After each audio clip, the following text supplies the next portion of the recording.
Welcome back, everybody. You know, all week we've been asking you at home to sound off on a lot of the questions we post you here on RFL. And as always, your voice is a huge part of this program. So let's open up the RFL mailbag and get a sense of what you've been saying.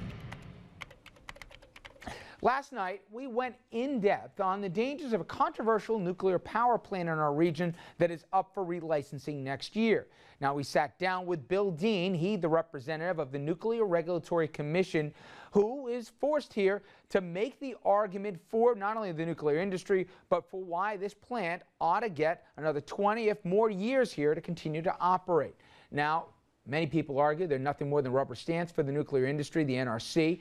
Last night, after we broadcast our interview, Bill Dean, he hosted a public meeting, and it was meant to address the same concerns, many of which that I posed about this power plant. Hundreds attended, and the questioning from the community, it got very heated.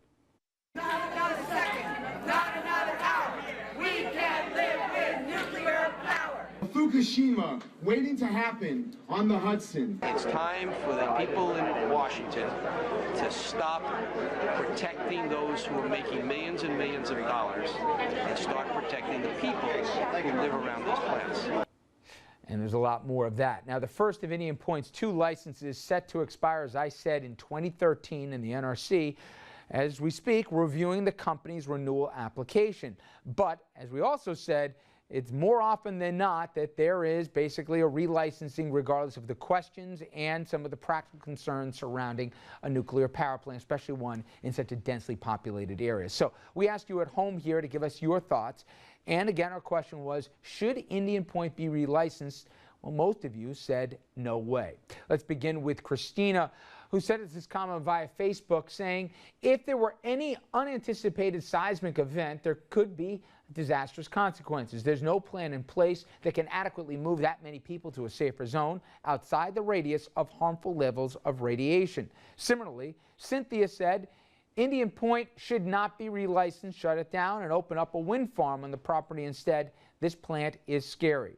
Bobby tweeted us, absolutely not. Not only because of how dangerous it is, but also because of the toll that it takes on the Hudson River. Meanwhile, Tina Posterly of Riverkeeper, which is an environmental organization, they emailed us saying, the annual inspections cover only 5% of the nuclear plant's operating systems, allowing Entergy, the owner of the plant here, to operate with a run it until it breaks, then fix it mentality. This is not the way to run a 40-year-old nuclear plant 34 miles from Times Square.